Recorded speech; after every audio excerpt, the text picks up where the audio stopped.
श्री भक्तमाल में चतुसंप्रदाय आचार्य श्री निम्बका आचार्य जी। वैष्णव के प्रमुख 4 संप्रदायों में से एक संप्रदाय है द्वैत अद्वैत या निम्बार्क संप्रदाय। निश्चित रूप से ये मत बहुत प्राचीन काल से चला आ रहा है। श्री निम्बका आचार्य जी ने परंपरा प्राप्त इस मत को अपनी प्रतिभा से उज्जवल करके लोक प्रचलित किया। इसी से इस द्वैत अद्वैत मत के निम्बार्क संप्रदाय के नाम से प्रसिद्धि हुई। भक्तों के मत से द्वापर में और संप्रदाय के कुछ विद्वानों के मत से विक्रम की 5वीं शताब्दी में श्री निम्बका आचार्य जी का प्रादुर्भाव हुआ।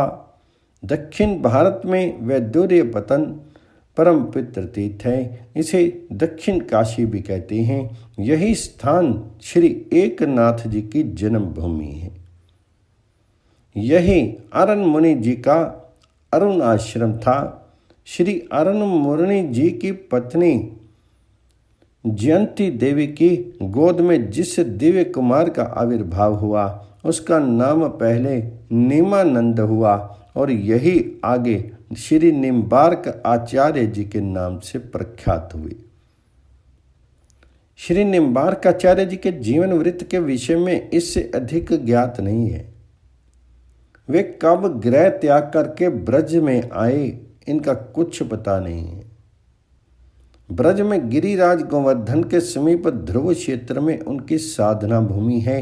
एक दिन समीप के स्थान से एक दंडी महात्मा आचार्य के समीप पधारे। 2 शास्त्रज्ञ महापुरुष परस्पर मिले तो शास्त्र चर्चा चलनी स्वाभाविक थी। समय का 2 में से किसी को ध्यान नहीं रहा। सायंकाल के पश्चात आचार्य ने अतिथि यति से प्रसाद ग्रहण करने के लिए निवेदन किया। सूर्यास्त होने के पश्चात नियमता यति जी भिक्षा ग्रहण नहीं कर सकते थे। उन्होंने असमर्थता प्रकट की, परंतु आचार्य जी नहीं चाहते थे कि उनके यहाँ आकर के एक विद्वान अतिथि उपेक्षित रहे। आश्रम के समीप एक नीम का वृक्ष था। सहसा उस वृक्ष पर से चारों ओर प्रकाश फैल गया। ऐसा लगा जैसे नीम के वृक्ष पर सूर्य नारायण प्रकट हो गए हैं। कोई नहीं कह सकता कि आचार्य के योग बल के भगवान सूर्य वहां प्रकट हो गए थे। यह श्री कृष्ण चंद्र का कोटि सूर्य संप्रभ सुदर्शन चक्र जिसके आचार्य मूर्त अवतार थे प्रकट हो गया था। अतिथि के प्रसाद ग्रहण कर लेने पर सूर्यमंडल अदृश्य हो गया। इस घटना से आचार्य निम्ब आदित्य या निम्बार्क नाम से विख्यात हुए। आचार्य का यह आश्रम निम्ब ग्राम कहा जाता है। यह गोवर्धन के समीप का निम्ब ग्राम है, माट के समीप का नीम गांव नहीं। वे यति जी उस समय जहाँ आश्रम बना करके रहते थे वहाँ आज यतिपुरा नामक ग्राम है। भक्तमाल के टीकाकार श्री प्रियादास जी महाराज इस घटना का अपने एक कवित में इस प्रकार वर्णन करते हैं। निम्ब आदित्य नाम जाते भ्यो अभिराम कथा, आयो एक दंडी ग्राम न्योते करी आए हैं। पाक को अबार भई संध्या मणि लई, जति रति हूँ ना पाऊँ वेद वचन सुनाए हैं। आंगन में नीम तापे आदित्य, दिखायो तहीं भोजन करायो पाछे निशी चिन्ह पाए हैं। प्रगट प्रभाव देखी जानियो, भक्ति भाव जग दाव, पाई नाव पर्यो हरियो मन गाए हैं। श्री निम्बका आचार्य जी का वेदांत सूत्रों पर भाष्य, वेदांत सौरभ और वेदांत कामधेनु अथवा 10 श्लोक, ये 2 ग्रंथ ही उपलब्ध हैं। ये दोनों ही ग्रंथ अत्यंत संक्षिप्त हैं।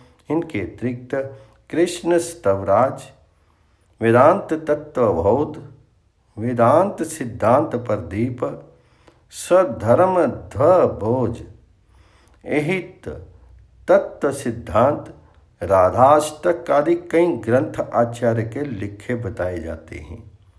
श्री निम्बकाचार्य जी के शिष्यों में एक नाम श्री औदुंबर आचार्य जी का भी प्राप्त होता है। इनके उत्पत्ति की कथा बड़ी ही विलक्षण सुनने में आती है। कहा जाता है कि निम्बका आचार्य जी महाराज भक्ति का प्रचार करते करते किसी ऐसे देश में पहुँच गए जहाँ के लोग भगवत भक्ति से विमुख थे। उन लोगों ने आचार्य श्री के साधु वेश को देख करके उनके साथ उद्दंडतापूर्ण व्यवहार करना शुरू कर दिया, परंतु उनकी आशा के विपरीत आचार्य ही शांति रहे और तनिक भी क्रोधित नहीं हुए। आचार्य श्री ने वहीं स्थित एक गूलर के वृक्ष के नीचे आसन लगा लिया और ध्यानस्थ हो गए। दुष्ट जनों को अब और अच्छा मौका मिल गया। वे तरह तरह के उपद्रव करने लगे। सहसा एक गूलर का फल वृक्ष से टूट करके आचार्य श्री के चरणों पर गिरा और उनके श्री चरणों से स्पर्श होते ही एक दिव्य मानव आकृति में परिवर्तित हो गया तथा आचार्य श्री की वंदना करते हुए उनके चरणों में प्रणिपात करने लगा। इस अलौकिक घटना को देख करके उन भगवत विमुख दुष्ट जनों के होश उड़ गए। उन्होंने समझ लिया कि ये कोई सिद्ध महापुरुष है। इनकी हंसी उड़ाना या इन्हें किसी प्रकार से अपमानित करना उचित नहीं है। इस घटना की खबर शीघ्र ही जंगल की आग की तरह चारों तरफ फैल गई और उस भगवत विमुख देश के लोग भी आचार्य जी के शिष्य हो गए। औदुंबर अर्थात गूलर फल से उत्पन्न होने के कारण उस दिव्य पुरुष का आचार्य श्री ने औदुंबर आचार्य नाम रखा और उसे भक्ति तत्व का उपदेश दे करके भगवत विमुख जीवों का उद्धार करने का आदेश दिया। श्री निम्बकाचार्य तथा उनकी परंपरा के अधिकांश आचार्यों की ये प्रधान विशेषता रही है कि उन्होंने दूसरे आचार्यों के मत का खंडन नहीं किया। श्री देव आचार्य जी ने ही अपने ग्रंथों में अद्वैत मन का खंडन किया है। श्री निम्बकाचार्य जी ने प्रस्थान त्रय के स्थान पर प्रस्थान चतुष्टय को प्रमाण माना और उसमें भी चतुर्थ प्रस्थान श्रीमद् भागवत को परम प्रमाण स्वीकार किया। अनेक वीतराग भावुक भगवत भक्त इस परंपरा में सदा ही रहे हैं।